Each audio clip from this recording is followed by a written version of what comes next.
Every holiday season, it's the same thing. My kids want the latest Instaphone, the cool new Playbox with Kung Fu grip, and a dozen other things I could barely pronounce or afford. It's enough to make you crazy. Well, not anymore. Why spend a fortune on consumer electronics when you could subscribe to Grover.com and get the latest gear and gadgets for a fraction of the price? Grover is a subscription service that allows you to rent consumer electronics flexibly for a low monthly price. Grover offers phones, drones, laptops, gaming equipment, cameras, and more. And the best part is, Grover has your back, covering up to 90% of the repair and damage costs of the device. It's like Netflix or Spotify, but for electronics, and subscribing is really easy. So go to grover.com/mea culpa. First, browse and search for the tech you want. Second, select how many months you'd like to rent. And finally, Grover offers 1, 3, 6, or 12-month subscription plans. Place an order and make your first monthly payment. It's just that easy.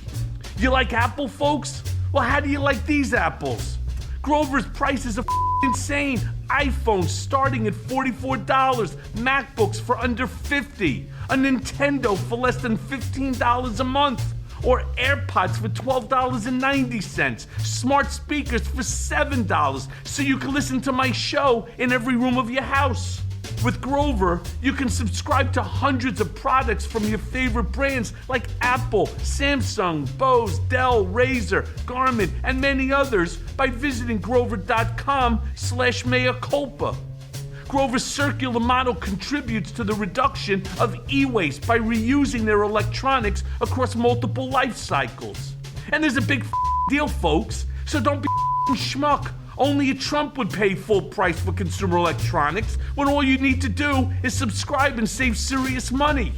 So sign up for Grover right now and get 10% off each month you rent on any item in the store. That's 10% off when you use promo code Mea Culpa at checkout. That's grover.com/mea culpa. Grover.com/mea culpa. Go there now.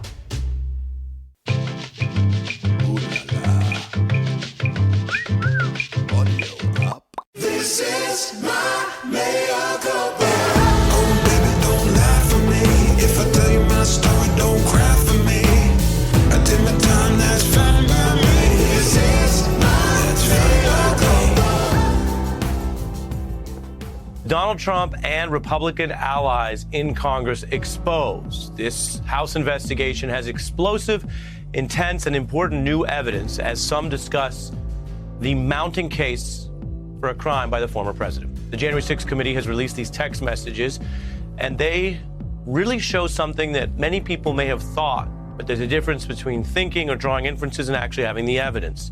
It is the swirl of communications around former Chief of Staff Mark Meadows, and it is engulfing more and more top Republicans. Tonight, new confirmation that Congressman Jim Jordan was one of them. This is Michael Cohen, and you're listening to the Mea Culpa podcast. And then there was Jim Jordan. We always knew this creepy fucking scumbag had his paw prints all over January 6th. For months, he has denied any connection to what happened that day and has spent the past year as the GOP's main attack dog in its effort to whitewash the insurrection and delegitimize the investigation. Now, with the release of Mark Meadows' texts, which will go down in history along with Nixon's Watergate tapes as one of the most egregious examples of political self-destruction, Jordan has been revealed as a behind-the-scenes plotter of the worst kind. What Jim Jordan did by forwarding that text was obstruct an official proceeding. And that statute, which is a 20-year felony, says if you actually obstruct or you attempt to obstruct or you endeavor to impede an official congressional proceeding like the electoral vote count, you've committed the federal felony of obstructing an official proceeding. That is what Jim Jordan did. On Wednesday, Jordan confirmed that a January 5th text message to Meadows, disclosed as coming from a GOP member of Congress, came from him. The reason he did so is that he and allies have argued the text was doctored because it truncated what he wrote and added a period where one didn't appear. Jordan also said he was not speaking in his own words, but rather forwarding an argument from a former Bush administration official. Sure, fuckface, way to pass the buck. Get the fuck out of here. The text effectively argued that Pence could and should unilaterally reject certain states' electors that day, but it did so in a rather remarkable way. On January 6th of 2021, Vice President Mike Pence, as president of the Senate, should call out all the electoral votes that he believes are unconstitutional as no electoral votes at all, said a text in the portion disclosed by Representative Adam Schiff. The rest of the text read, "In accordance with guidance from Founding Father Alexander Hamilton and judicial precedents, no legislative act," wrote Alexander Hamilton in Federalist Number 78, "contrary to the Constitution can be valid." The court in Hubbard versus Lowe reinforced this truth, that an unconstitutional statute is not a law at all, is a proposition no longer open to discussion. This is Jim Jordan in a text message to Mark Meadows saying, apologies, F the voters. They don't matter. They don't count. Just throw out Joe Biden's win and install Trump for a second term. Do we think Jim Jordan now needs to be held accountable for his conduct? To undermine the election's results? To undermine the democratic process? Well, you bet he does. There's no point interpreting what all this means unless you want me to go into a detailed political analysis of the Federalist Papers and the concept of judicial review. I barely passed constitutional law, so forgive me. At the end of the day, it's just more bullshit thrown at the fucking fan. Instead of Italian satellites, they're using outdated constitutional law that has no bearing. Jim Jordan's a traitor. He's a traitor of the Constitution of the United States. He has been a traitor of the Constitution of the United States for quite a while. And now we actually have it in text. But we shouldn't be surprised. And why is anybody surprised? We saw it on the floor when they were calling out, Arizona, for example, place that I represent, and saying that there was fraudulent votes, and they made up lies on the House floor. So how are we surprised right now? How is anybody surprised by any of this, right? My biggest issue isn't Jim Jordan.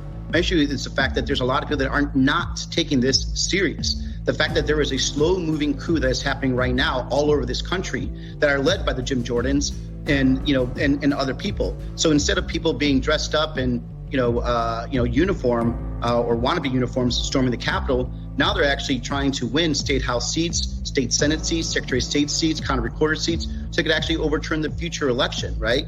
So the coup is ongoing. The traitors are still there, and they're going to continue to try to destroy our Constitution every opportunity they have. According to Aaron Blake from the Washington Post, it was just another desperate, legally dubious, and democracy imperiling idea to people who were clearly desperate to pursue such things.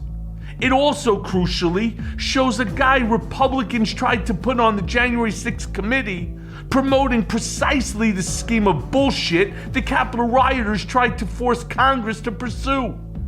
Based upon this, and combining it with the conversations Jordan had with Trump on January 6th, there's little doubt Jordan's own actions would have been a focus of the committee that he was picked to serve on. Clearly he has material information about the planning, and more of it's coming out that people within the White House, people within the United States Congress were part of a deliberate effort to, let's be clear, not take the election from one party or another, but take the election from the American people, from the voters.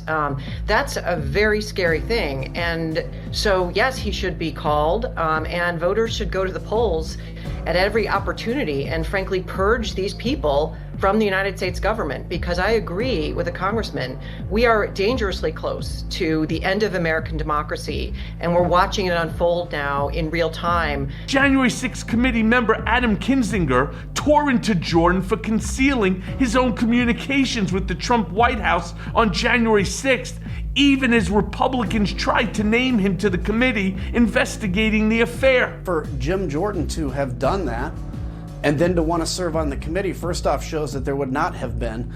All he would have served was trying to shut down the legitimate inquiry of this committee. By the way, he wants to serve as chairman if Republicans win the majority of probably oversight and government reform, or judiciary, actually. That's a sad thing. That's a sad notion. And we used to be the party, Wolf, that was committed to, I'll say, law and order, but also the rule of law.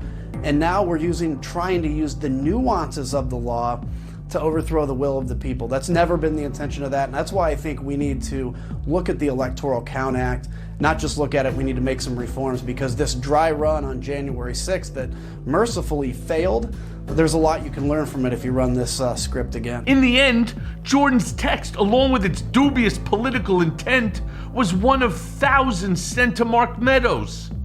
Beyond highlighting the massive amount of sheer bullshit that was spread after the election, it also shows the danger in trying to please Donald Trump.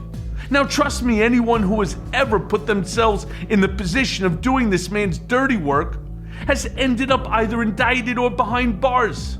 Meadows can now add himself to that list. Meadows was always trying to basically argue that he was put a check on Trump's worst impulses. He was saying to people in Pence's office, he was saying to more mainstream Republicans, I think we can figure out a way for this to end peaceably. I'm sure that the president will come to understand that he's lost this election. But what you see is this duality. One face saying, we're going to do the reasonable thing, and another working with the president's allies to stoke his very worst impulses. Meanwhile, the latest January 6th subpoena suggests that the probe is rapidly becoming a criminal investigation. The committee subpoenaed retired Army Colonel Phil Waldron, the author of the infamous PowerPoint presentation outlining how former President Donald Trump could stay in power despite losing the 2020 election. The PowerPoint presentation was handed over to the committee by former White House Chief of Staff, Mark the Idiot Meadows. Phil Waldron has been subpoenaed by the Select Committee. He is that retired U.S. Army colonel connected to the 38-page PowerPoint that contained a blueprint for overturning the 2020 election. The one that was sent to Mark Meadows, that Mark Meadows later turned over to the January 6th committee. In a letter announcing the subpoena, committee chairman Benny Thompson writes this, quote, Mr. Waldron reportedly played a role in promoting claims of election fraud and circulating potential strategies for challenging the results of the 2020 election. He was also apparently in communication with officials in the Trump White House and in Congress, discussing his theories in the weeks leading up to the January 6th attack. The document he reportedly provided to administration officials and members of Congress is an alarming blueprint for overturning a nationwide election. In going after Waldron, it's less about his far-fetched and ridiculous fucking PowerPoint than the people he spoke to in power. It's those communications that will ultimately prove a conspiracy from the White House on down. It's actually, what this suggests to me is they are now circling around key individuals in power, both in Congress, the White House, and most specifically Mark Meadows. I have a copy of a letter that was just sent to Phil Waldron, who's a kook, and I'm sure that he's facing some liability. But this is not about Waldron, it's about more than that. What they ask is they say, according to public reporting, you claim to have visited the White House on multiple occasions after the election, spoken to Mark Meadows maybe 8 to 10 times, and briefed several members of Congress on election fraud theories. And then, as you say, the letter gets into the PowerPoint and so on. But what Congress is doing here is they are really trying to get information, not about Waldron per se, but about Waldron's contacts with Trump, with Meadows, and with members of Congress. And any of those individuals could violate that criminal statute we were talking about earlier, obstruction of an official proceeding. And indeed, the language in this letter to Colonel Waldron today by Congress repeats some of the language from that statute. So this is now rapidly becoming a criminal investigation, and a criminal investigation that's looking not just at some of these low-level kooks, but people in positions of power. This is all leading towards one question. Did Donald Trump's actions amid the Capitol attack amount to criminal obstruction of Congress? Now, twice last week, Committee Vice Chairman Representative Liz Cheney raised the possibility that Trump's conduct while the mob of his supporters overtook the Capitol could qualify as an effort to obstruct the certification of Joe Biden's victory. Cheney described that as a key topic facing the panel, particularly as it sought the testimony of former White House Chief of Staff Mark Meadows. The vice chair of the investigation, Republican Congresswoman Liz Cheney, is making crystal clear now, both last night and again today, that the turn the January 6th investigation has taken is toward criminal liability. Not just who's going to look like a bad guy in history, but who's been caught potentially committing crimes here. Mr. Meadows' testimony will bear on another key question before this committee. Did Donald Trump, through action or inaction, corruptly seek to obstruct or impede Congress's official proceedings to count electoral votes? Cheney's statements includes precise terminology from the criminal obstruction statute. And she's not the only one pondering the matter.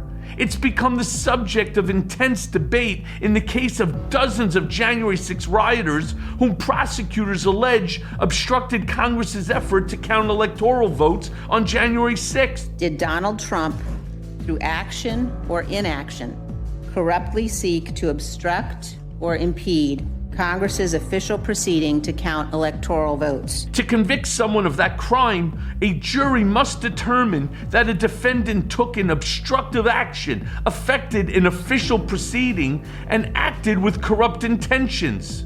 There are several obstruction statutes in the criminal code, but the one deployed by prosecutors in January 6 cases is among the most severe, carrying a whopping 20-year maximum sentence. Quote, a casual observer might have missed it, but what Cheney was doing here was pointing to a specific criminal statute, a felony, 18 U.S. Code 1512, that she suggests Donald Trump might have violated. Cheney's comment matches the language of the statute. It states, whoever corruptly obstructs, influences, or impedes any official proceeding or attempts to do so shall be fined under this title or imprisoned, not more than 20 years or both. That law defines an official proceeding as including a proceeding before the Congress. Other members of the January 6 panel have stopped short of specifying the criminal elements of obstruction when discussing Trump's conduct, but they've acknowledged that it's on their radar. It's clearly one of the things on the mind of some of the members of the committee, said Representative Jamie Raskin. Raskin then added that a series of text messages sent to Meadows on January 6th, revealed in public last week by Cheney, have heightened the relevance of the obstruction statute. The messages showed frantic efforts by close Trump associates, from aides to lawmakers to Fox News hosts to his own eldest son, to get the then president to call off the rioters as they swarmed the Capitol. Trump did not act for hours amid the bedlam. The tantalizing possibility that there is light at the end of the tunnel for the committee and it ends with a Donald Trump indictment leads me to believe that these guys know what they are doing. My hope is that come November, that they have released so much information and dragged the perpetrators of this horrible day through enough mud that has some impact on the outcome of the midterms. But that's another thing entirely. Until then, we can only hope for more truth.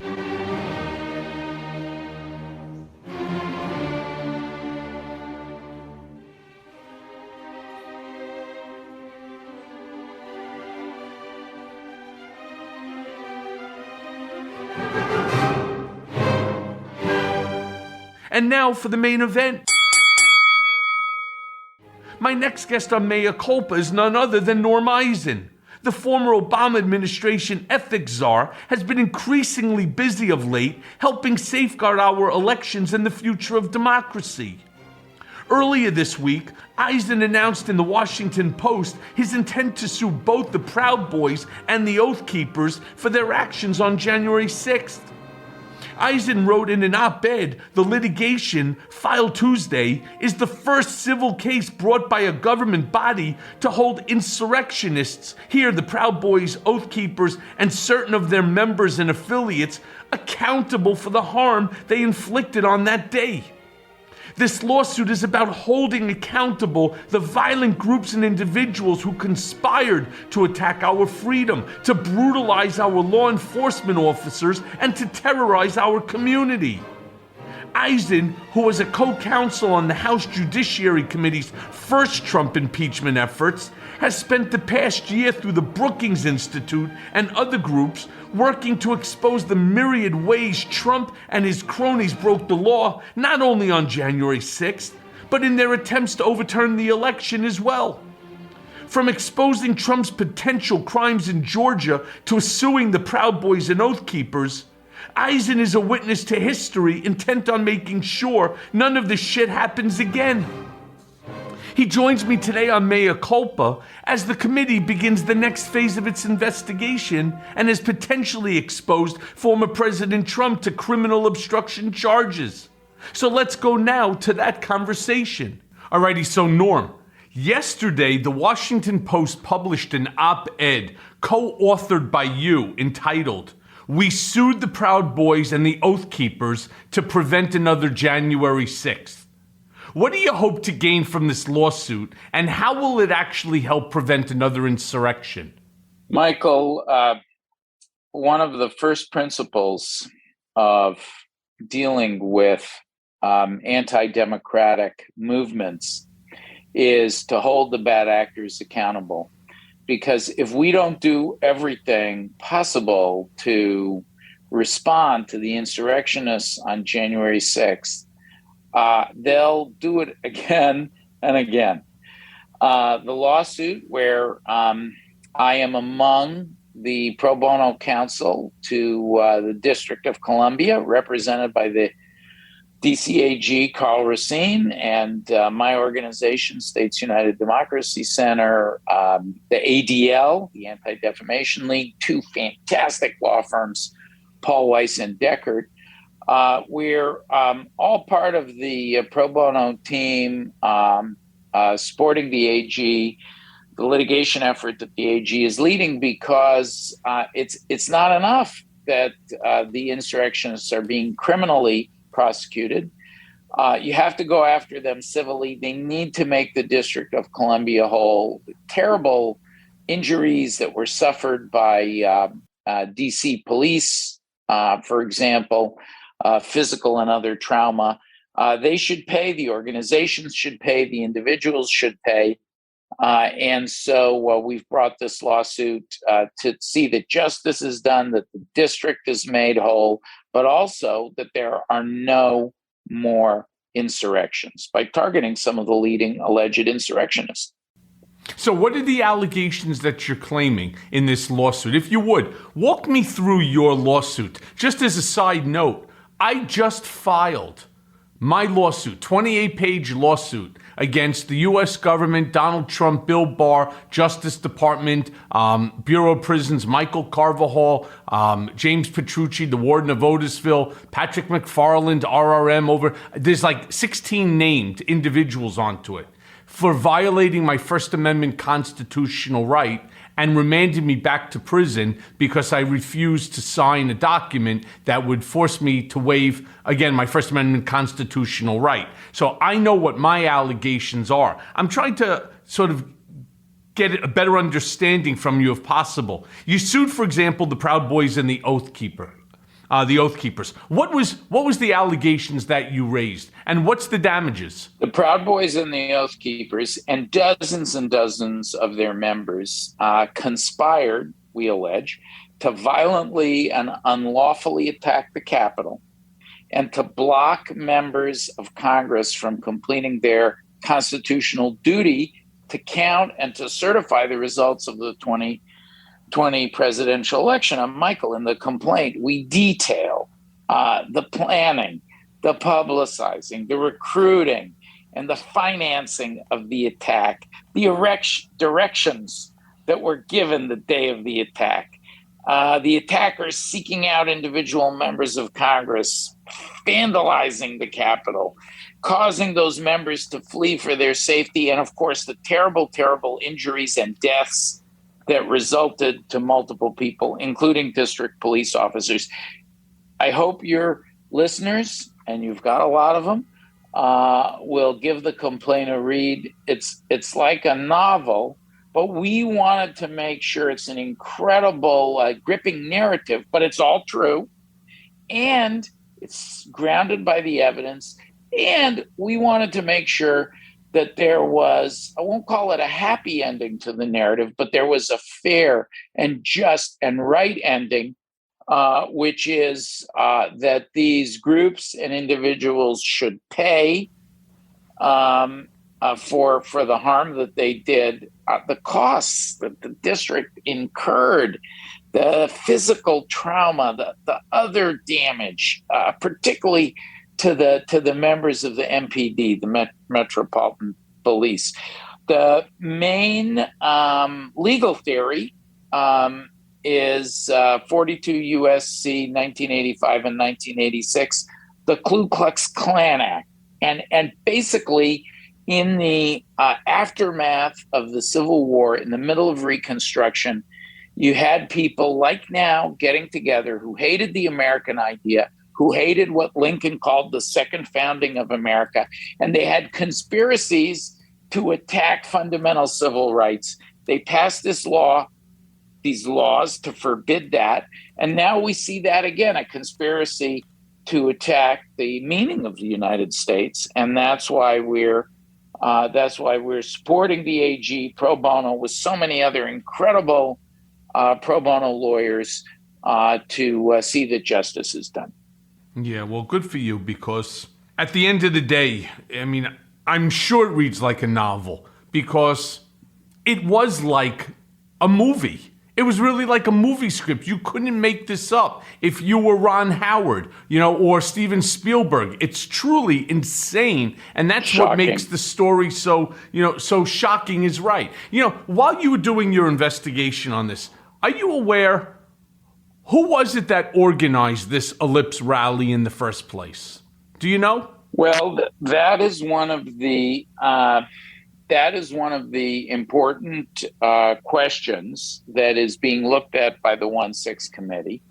The lawsuit focuses, of course, we described the rally, we described what happened at the rally. We focus on the violent attack. We're seeking redress for the violent attack that followed the rally. The January 6th committee will look at and will attempt to determine who the real organizers were. We know that Stop the Steal and various other groups played a role in getting the rally together. The real question is, people who worked on this rally were campaign and White House veterans of the Trump administration. What was the role of the president and those around him? I know we'll talk about this. You've been very outspoken on this, like Mark Meadows, in the consummation of this rally and in the violence that followed, including failing to stop the violence. So there's a lot of unanswered questions about who's really responsible for the planning of the rally, and so responsible for the insurrection as well. And I think the 1-6 committee is going to make referrals on many of those points. Yeah. Hi, folks. Michael Cohen here. We've got an amazing sponsor for this episode, The Jordan Harbinger Show. Things can get pretty intense discussing American politics. So if you need a break from the news cycle and want to hear incredible storytelling that is both fascinating and actionable, make sure to check out last week's episode with power and strategy expert Robert Greene, who rejoins the show to discuss seduction, mastery, and seduction, amongst other topics. The show covers such a wide range of topics through weekly interviews with heavy-hitting guests. And there are a ton of episodes you'll find interesting since you're a fan of this show. So check out the October 21st interview with former CIA Director Michael Hayden. His new book, Playing on the Edge, American Intelligence in the Age of Terror, is a must-read for anyone interested in understanding 21st century geopolitics. There's an episode for everyone, though, no matter what you're into. The show covers stories like how a professional art forger made millions of dollars while being chased by the feds and the mafia. Jordan's also done an episode on how to deal with corrupt and crooked bosses, addiction, brain chemistry, and so much more. The podcast covers a lot, but one constant is his ability to pull useful pieces of advice from his guests. I promise you, you'll find something useful that you can apply to your own life, whether it's an actionable routine change that boosts your productivity or just a slight mindset tweak that changes how you see the world. We really enjoy the show, and we think you will as well.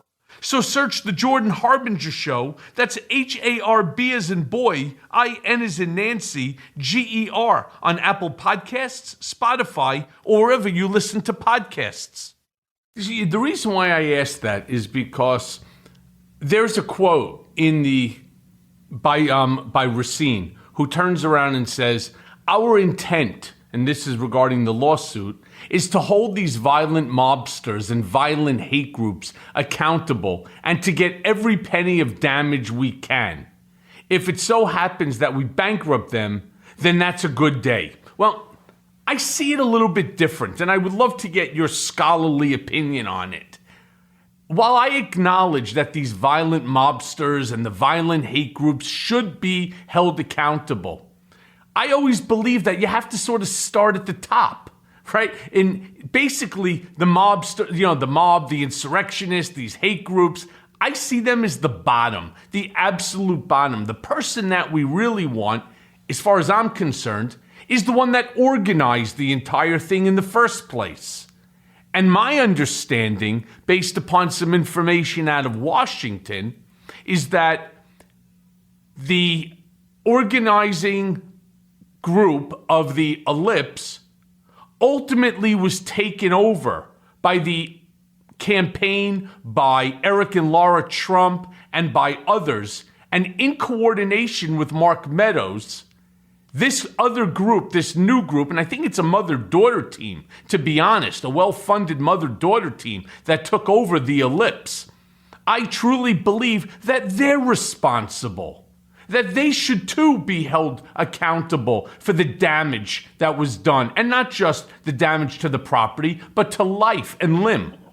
Well, that is why those are the kinds of legitimate, substantial, important questions that the January 6th committee is getting at. They have a big and talented group of members and staff who are doing nothing all day long but attempting to get to the bottom of those kinds of facts. In terms of our lawsuit, our starting point is we know the Proud Boys and the Oath Keepers and dozens of their members violently assaulted the Capitol in a conspiracy to prevent members of Congress from doing their constitutional duty and recognizing the electors from the states. And so we're starting there. And it is a big legal landscape. The DCAG has the power, the standing to respond to these issues, but the committee and many others are looking at the questions you raised.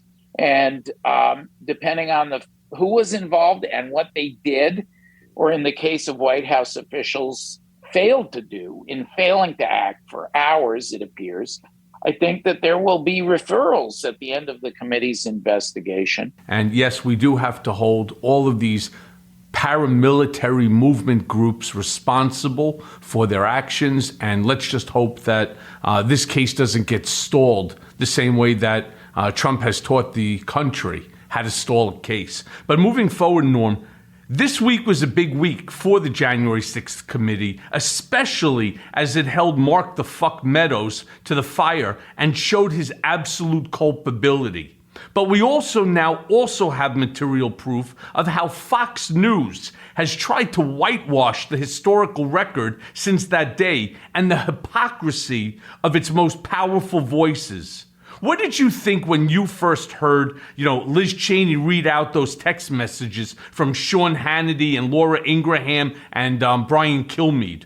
Well, I thought that it exposed to yet again to the country and to the world what all of us have long known, which is Fox News does not maintain any shred of journalistic independence in these programs. There are some legitimate news folks, although every day seems to bring a new headline about them leaving. But there have been, and there still are good, middle of the road, honest reporters at Fox News. But for these individuals and for the vast majority of the programming, they're a part of the former president's attack on democracy. And so to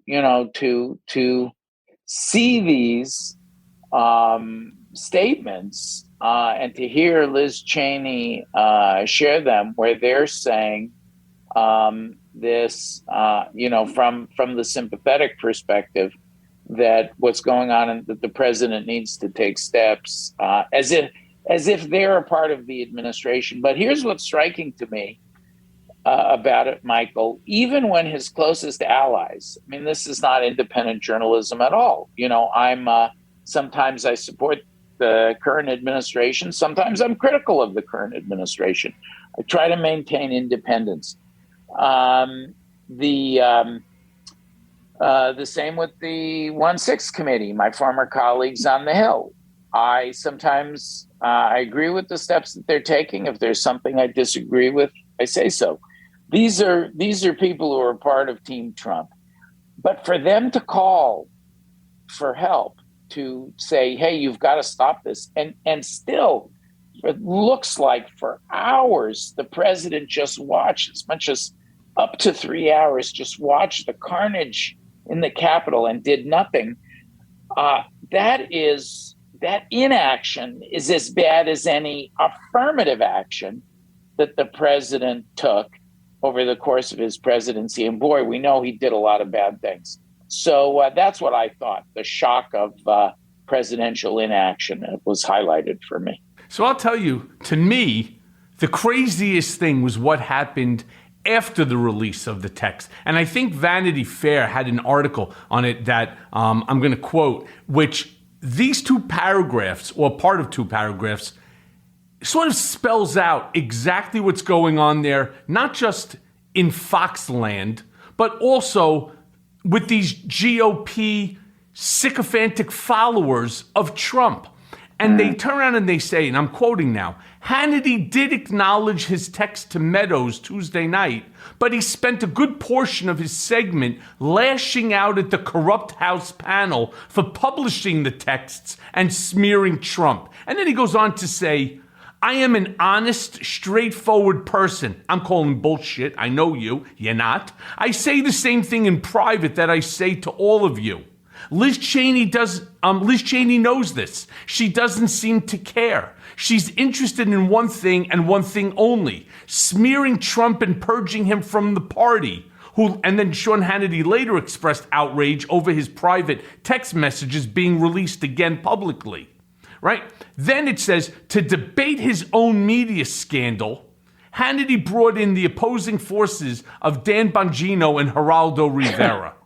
I beg you, Sean, to remember the frame of mind you were in when you wrote that text on January 6th, said Rivera, who described the riot as being unleashed, incited, and inspired by the President of the United States. Now, this gets great, because this guy is just a clown and a half. In response, Bongino accuses Rivera of backstabbing Trump in a disgusting manner, adding, it's really vile that you pretend to be this guy's friend. Now, this is the whole problem. First of all, let me be very clear. Donald Trump doesn't have any friends, and Geraldo Rivera was never one of them. He's only a friend so long as something Donald can get out of you.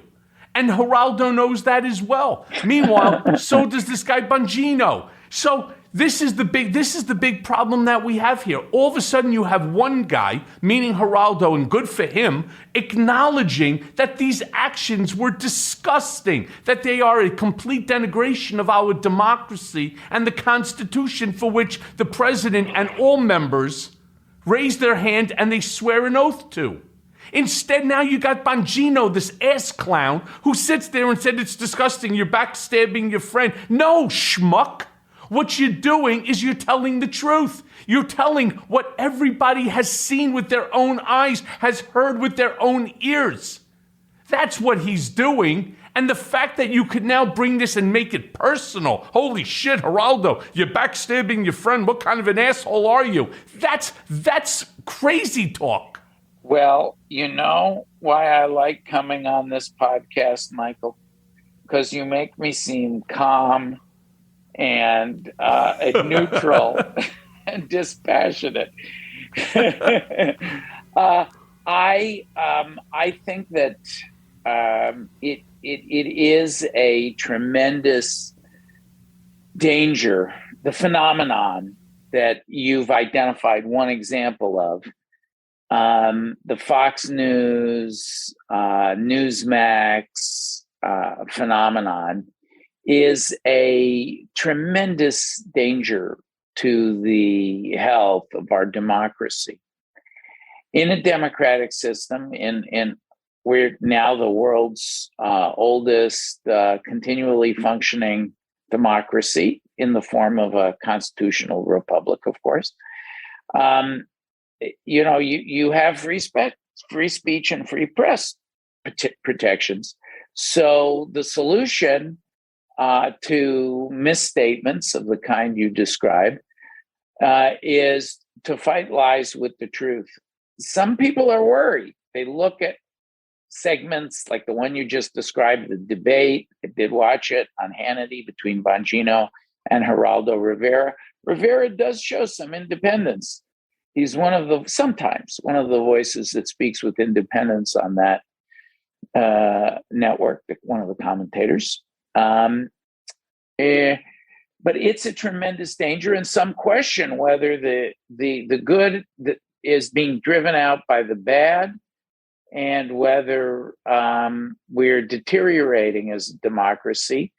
I think that despite the continued strong ratings that Fox gets, Tucker Carlson, who I used to have a very good relationship with, has out-Hannitied Hannity to get to the top of the ratings. He's even more dissociated from reality.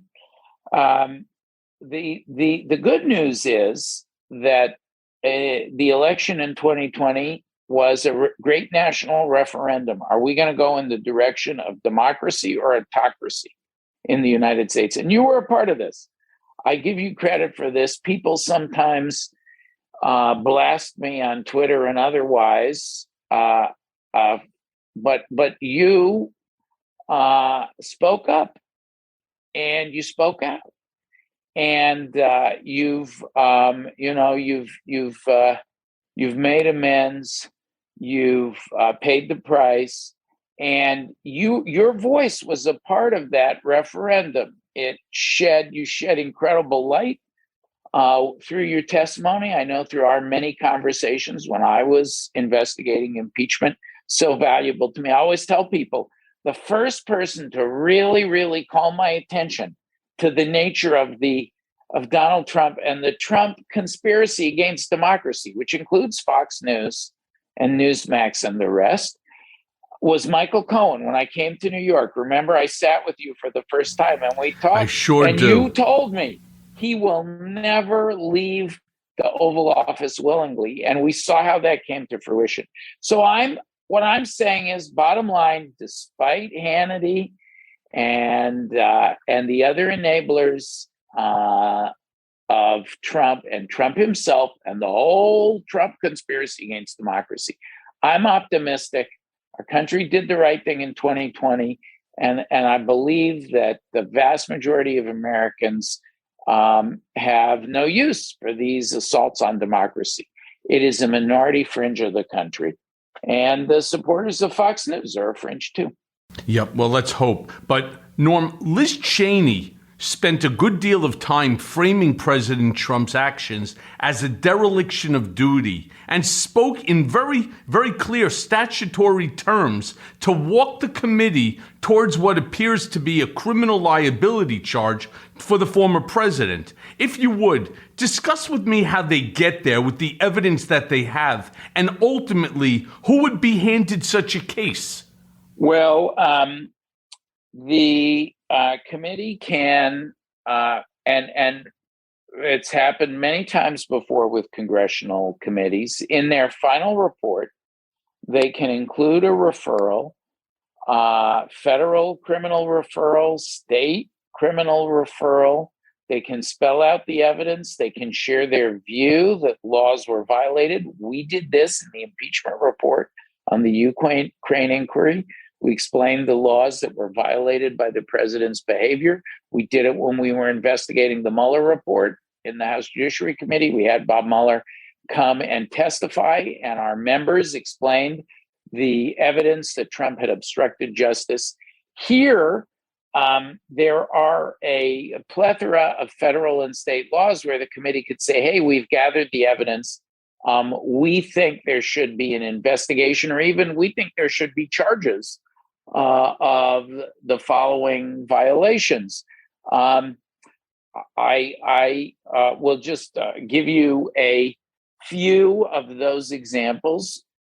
You'll remember that Robert Mueller brought charges for conspiracy to defraud the United States, right?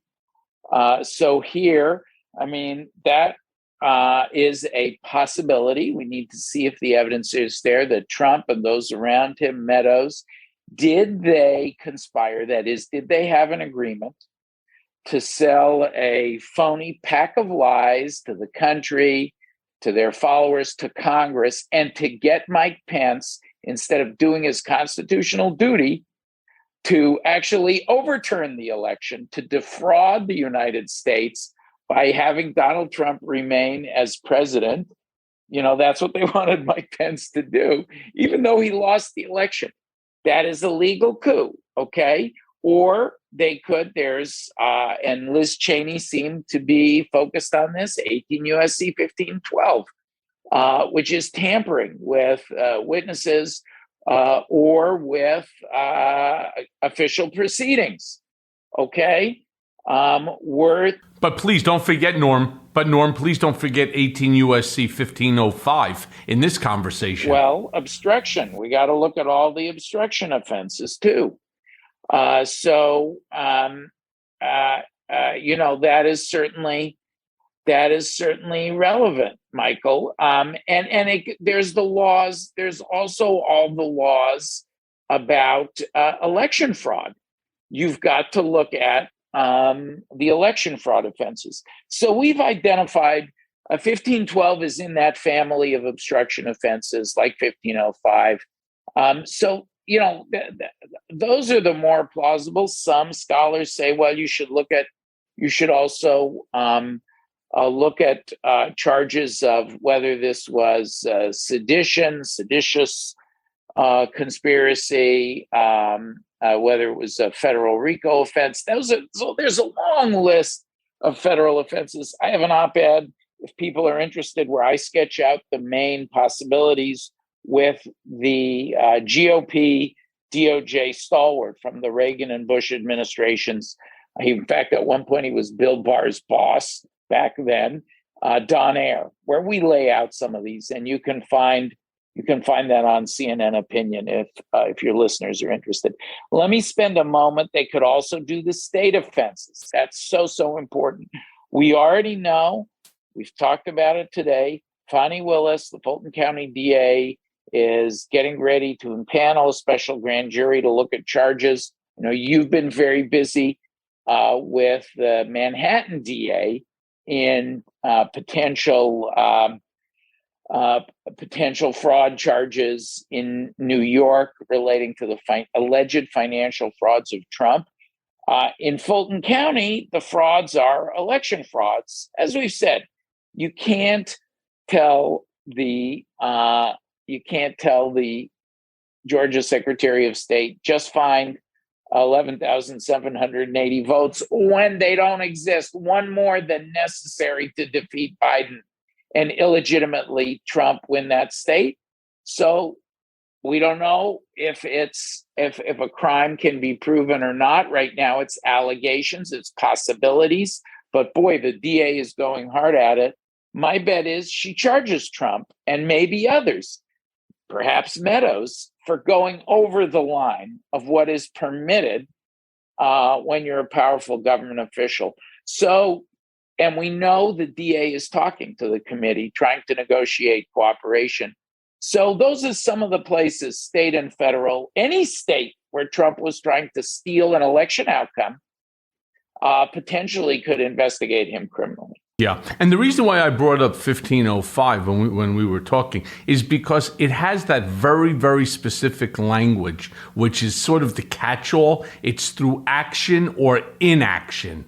Corruptly seek to obstruct or impede Congress's proceedings. What it does is it basically boxes him in. And I think between 1512 and 1505, I believe that they have an incredibly strong case against Donald and Meadows and many others. But Norm, in moving forward, it seems that the committee is focused on controlling the news cycle each week with the release of key information relating to specific witnesses. Now, it certainly destroyed Meadows. I mean, this man has absolutely zero fucking credibility now. They tried to do that to me, right? Despite the fact I was using documentary evidence to prove the truth of the statements that I was putting forth. But with Meadows, he now has absolutely no credibility. What can we expect moving forward when the real hearings begin, something that you were involved with early on, and we have that Watergate moment with folks testifying before the cameras? What should we expect? Well, I think we learned something very important this week, and you had a lot to say about it, and you got a lot of attention for it. Expect the unexpected. We saw that with the information that came out about Meadows. They had a lot more than was publicly known. And I thought the committee was very skillful in the way that they released new information day after day after day as the controversy played out. So we now know, for example, that Meadows had the Colonel Waldron PowerPoint for a coup. It was an out-and-out coup, including using the military, and that he met with Waldron 8 to 10 times. That's stunning. We have the text that Meadows got, similarly calling for a legal coup from Jim Jordan on totally bogus grounds, reported to be Jim Jordan, that the state legislatures can just set aside the electors and substitute Trump electors. That was early in the process, before the votes were even counted. So, it was a rejection of letting the process work. It's bad enough to do that in January, but to do it so early in the process. We have a wide variety of other texts, including the ones we've talked about with the Fox News personalities who so clearly are part of the Trump team. No semblance of independence at all. So when you add that up, I think it teaches us we're going to have a lot more surprises. I expect that the hearings and then the report that'll follow them will be a mosaic where you'll have witnesses who will come in. They've talked to over 300 people. For every Meadows and Bannon who won't cooperate and comply with the legal subpoenas, there's hundreds who do. So you're going to have them tell the story in a new way. And I expect they're going to illuminate, what did the president do? The place where we started, how directly responsible is the president for that violence on January 6th, for everything that came before it, for everything that happened after it, Michael, because the big lie is still going on, and put together all the evidence, the documents, the witness testimony, tell a gripping story to the American people. Those hearings are going to be like the Watergate hearings or our impeachment trial. Everybody's going to watch. Well, everybody needs to watch. But speaking about witnesses that have been coming in, first of all, let me just say that it's not just going after Trump for the January 6th insurrection. There is more than that. There's family members that were there. There's Rudy Giuliani who was there. You know, you had plenty of people. You had all of the organizers that are now, some who are testifying, some who aren't. So there's more than just Donald's ass on the line here. There's quite a few. But since we were talking about people who are supposed to come forward, you know, in the fact that we learned so much from the release of the select Mark Meadows information, texts, and so on, what happens when it's Jeffrey Clark's turn? What do you think that we can expect to learn from that? And what is the strategy for getting information from someone who intends to invoke their Fifth Amendment right against self-incrimination instead of providing the information pursuant to the subpoena? Well, let's start with the Clark situation, and then we'll. Eastman also, of course, is invoking the Fifth Amendment. Stone is going to show up and is going to take the Fifth Amendment. And, you know, I think the committee is being smart in how they are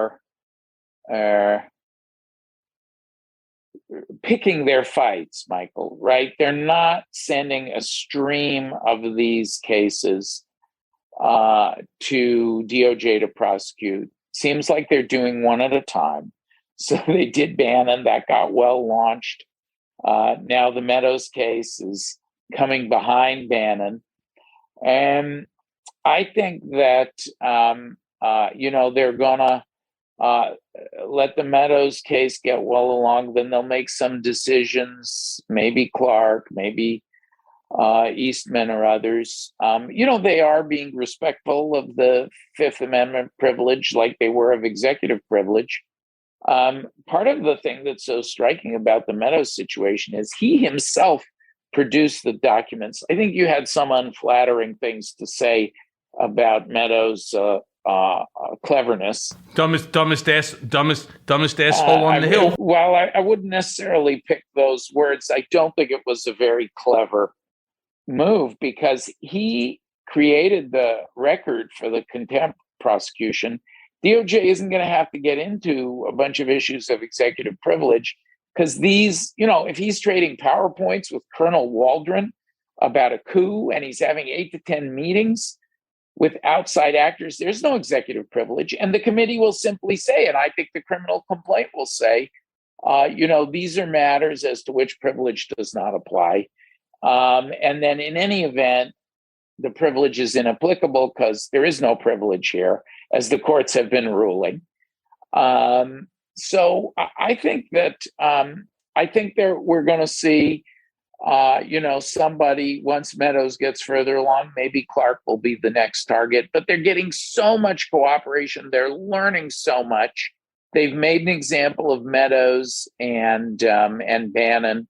That seems to be persuading other people. Michael, I was on the air when one of the January 6th rally organizers, was at CNN, and I stayed in the chair and I watched the interview, and the guy openly said, his lawyer tried to cover it up, but the guy openly said, the reason that I'm cooperating, one of them is because I see the committee is serious because they're recommending people for contempt. That's why they got hundreds of cooperators. So they shouldn't get drawn into too many sideshows.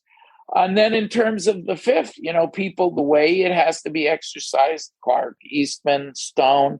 I saw something today saying that Stone is going to do this. You got to show up. You hear the questions. The committee asks the questions. You answer with the Fifth Amendment. And then the committee decides on a question by question basis.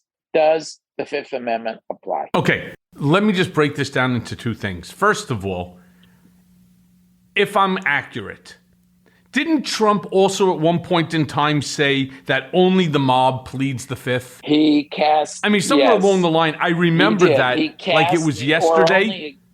Or only guilty people take the Fifth. He cast aspersions. Yes. So that's the first thing. The second is the mistake that's being made. First of all, people like Steve Bannon don't get to declare executive privilege. He was never part of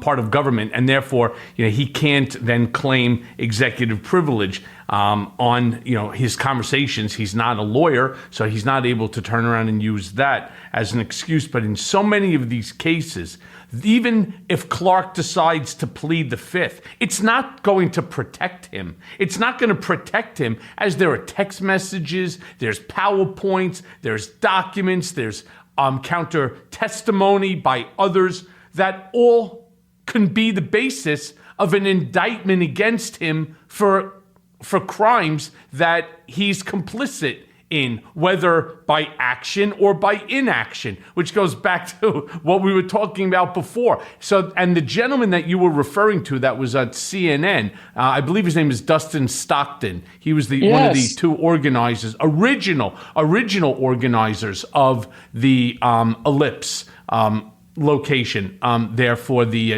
on January 6th.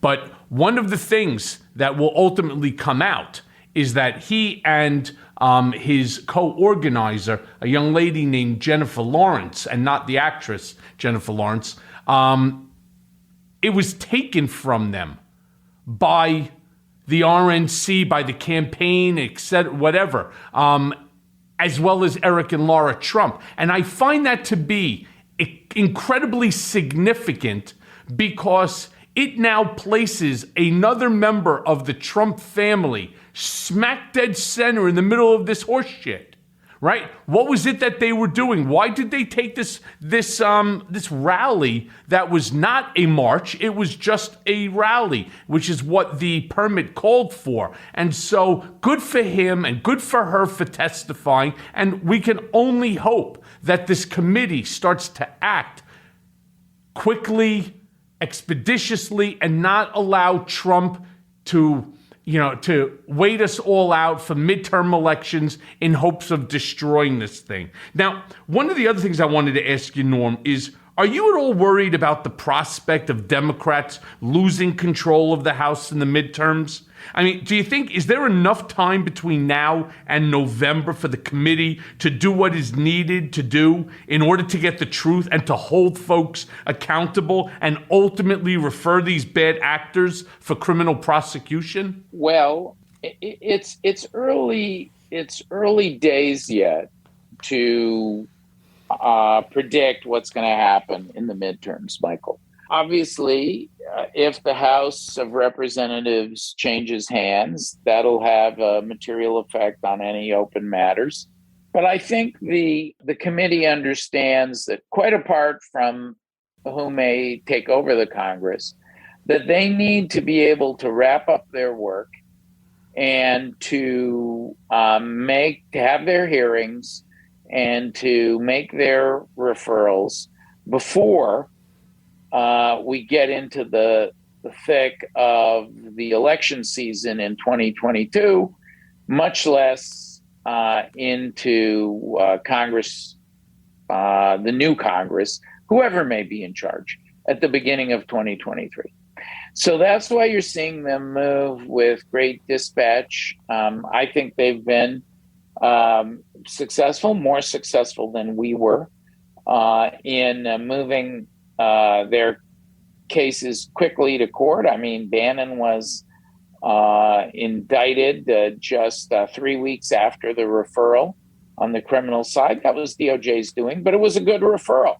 On the civil side, you've already got both a district court and a court of appeals judgment smacking down Trump's executive privilege in the case he brought to cut off the committee's document discovery from his administration.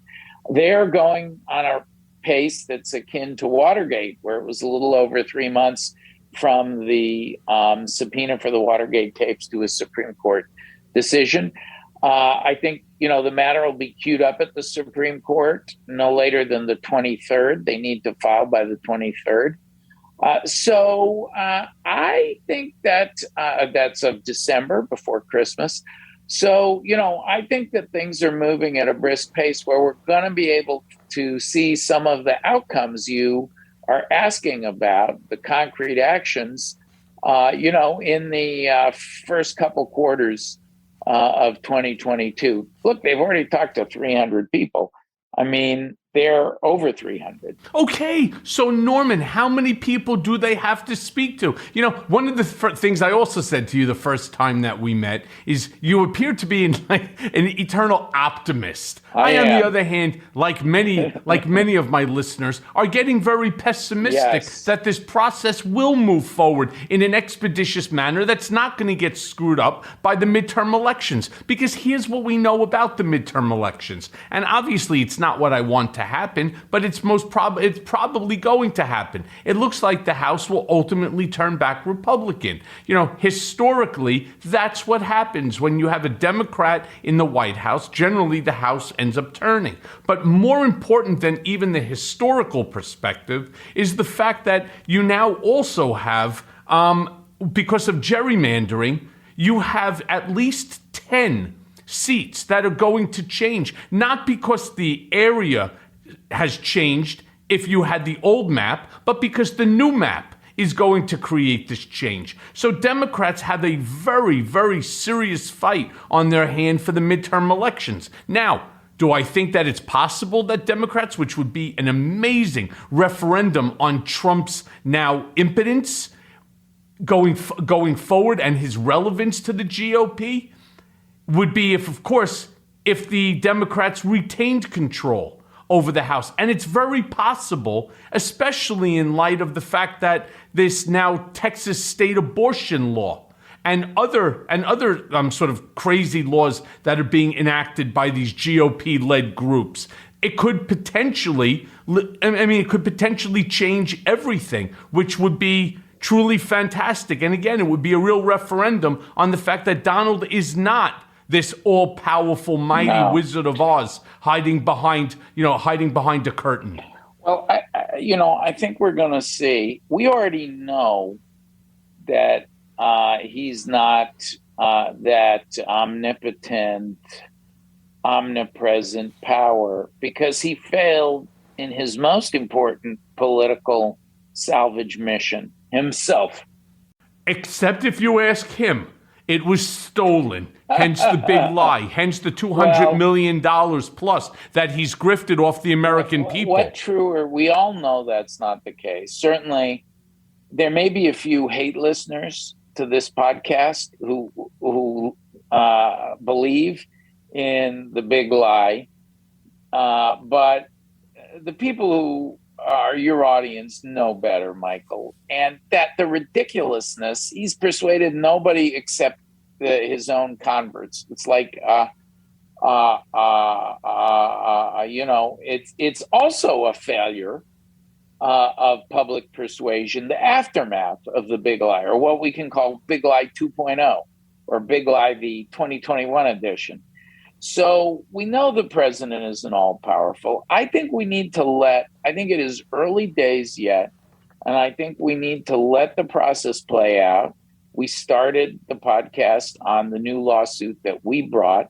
There's going to be other civil, criminal, regulatory, and other actions. Accountability is moving.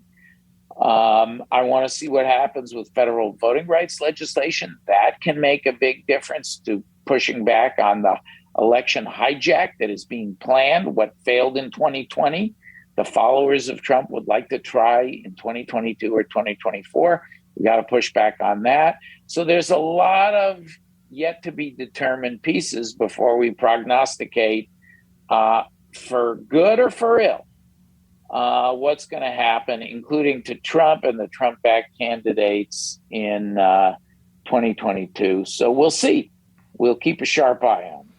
Well, look, I can tell you one thing. It's going to take the work of a lot of people like yourself included. The other night, I actually happened to see Scaramucci at his Skybridge party. And, I spent a few minutes with him, and I actually asked him, I think what we all need to do is we need to hit the road for the midterm elections as well. And I think that we have to put on something like the way the Republicans have CPAC. I keep calling it DPAC, the Democracy Political Action, Committee. And I think we really have to do things like this and go to places like Pennsylvania where, it's still purple and we can, we can actually change the outcome and the result, because anybody who has, a microphone like you do, or Scaramucci does, or, Rosie O'Donnell, or, Lawrence Tribe, et cetera, we all have a microphone, and I think it's about time that we started to really use it as best as we possibly can, because like I keep saying on this podcast, I say it on television, the country's in real serious trouble, and our democracy is in real serious trouble, and it hurts me. It really hurts me to think that our democracy could be shred so easily by this P.T. Barnum, this orange-crusted, dusted, bloviated, ignorant, arrogant asshole can destroy. One guy can destroy our democracy, despite the fact it's taken us hundreds of years to develop. And I say this again also respectfully to the rest of the world.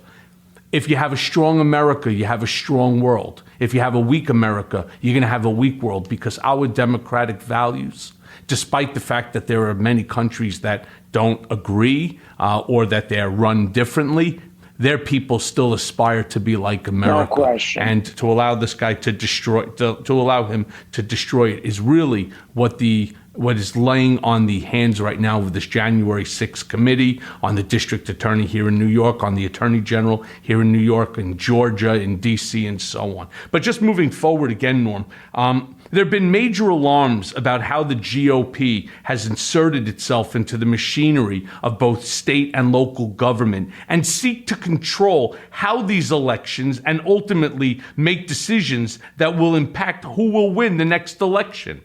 How alarmed should we all be that our electoral system is being hijacked and right under our noses? Because there was that Barton Gelman article 2 weeks ago about how the next coup has already started. How do we push back against these forces? If you would, discuss this with my listeners. Well, I try to do that in a nonpartisan way with my bipartisan co-chair, former GOP governor, cabinet member Christy Todd Whitman, at our organization, the States United Democracy Center.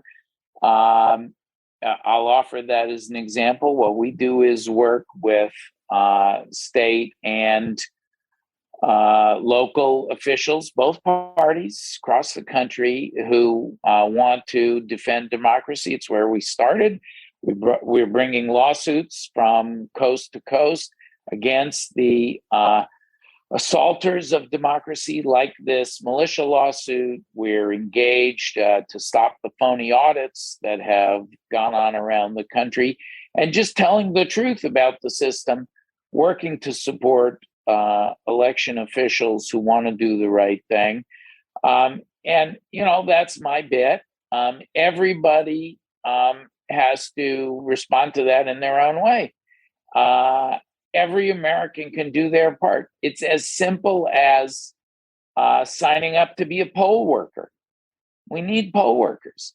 It's as little as going and voting yourself, because we need every vote to show up. When somebody, maybe they're well-intentioned, a friend repeats the big lie to you, say to them kindly, politely, with love, but firmly, sorry, that's just not true. The election was not stolen. And Joe Biden is legitimately elected president of the United States. Arm yourself with facts. So whether you're... Norm, have you ever tried? Have you ever tried to I have actually tried. convince one of these lunatics? I know people, and I'm not bullshitting you here. I know people who are really wickedly bright, Ivy League intelligent kids, and Ivy League parents who I know through, of course, our children, and they are 100% certain that the election was stolen from Donald Trump. I scratch my head. I say, you stupid asshole. How could you even say something like that? You're too intelligent.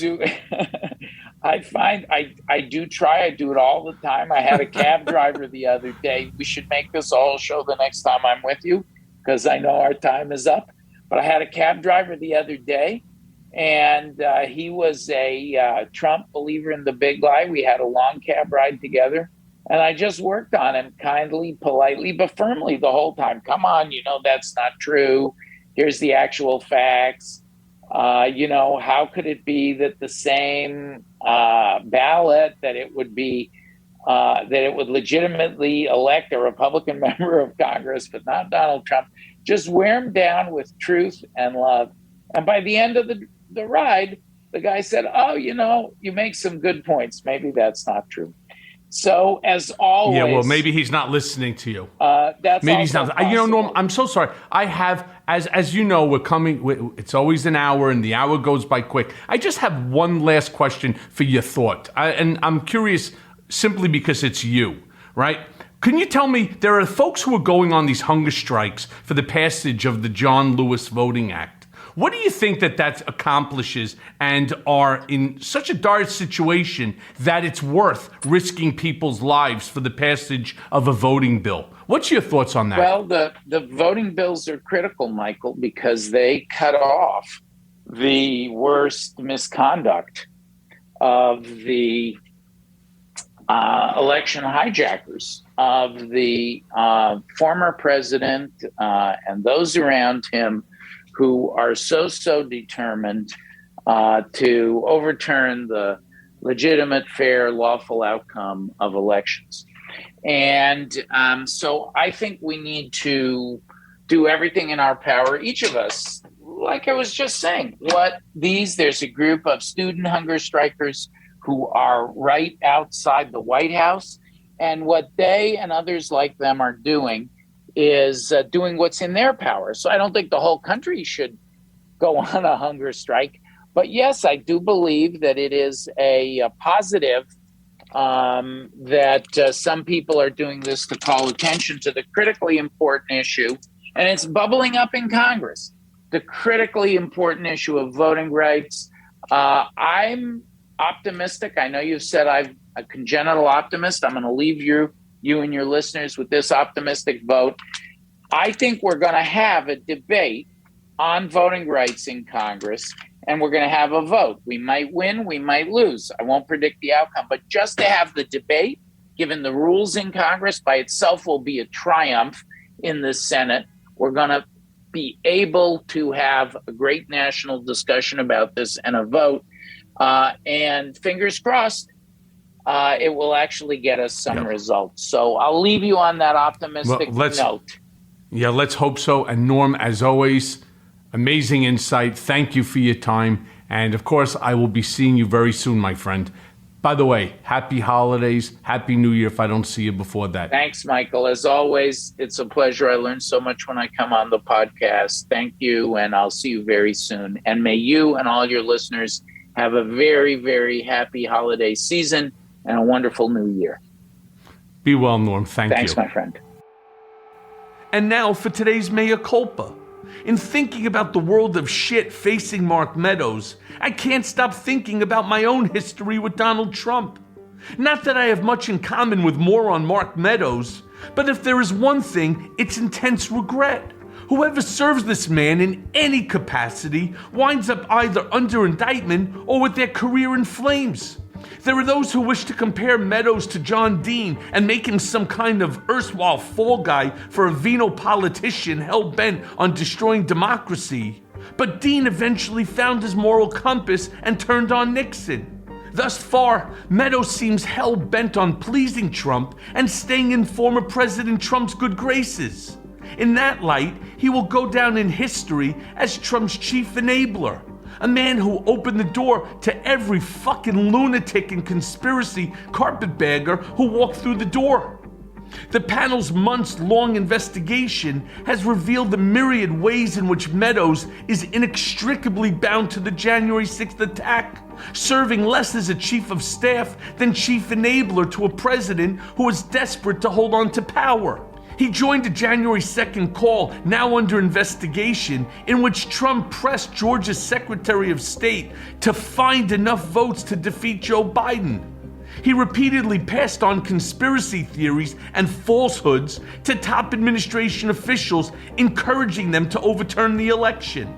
And he participated in discussions about the January 6th rally that turned violent, saying the National Guard would be present to protect pro-Trump people.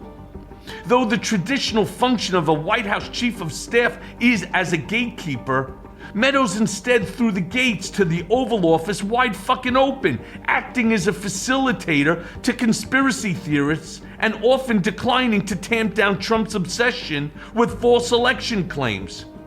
This is the terrible power that Trump has over the other people. His ability to bring out the absolute fucking worst in a person in order to serve his basic needs is a trait of dictators and con men. Meadows should be duly punished for his actions and what he inflicted upon the country. But he should also serve as a warning. The Trump cult of personality is strong and it's toxic and can make good people make bad choices and make bad people do absolutely terrible things. Let's hope this committee can bring it all to an end once and for all. And thanks for listening. Mea Culpa is brought to you by Audio Up, Midas Touch, and LSJ Media, and it's written and produced by Jimmy Jelinek. Executive producers are Jared Gustat, Jimmy Jelinek, myself, Michael Cohen, and Phil Alberstadt.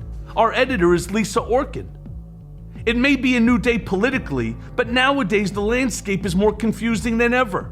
Donald Trump may have lost the battle for the presidency, but in many ways, Trumpism is winning the war on the state and local level. Mea Culpa is here to help guide you through the wilderness and keep you informed. And let's face it, we all want Trump, Rudy, and the rest of these seditious traitors to see justice. And folks, it's coming. So stay tuned as I guide you through the twists and turns of the criminal process that will ultimately see them behind bars. Mea Culpa, nothing but the truth.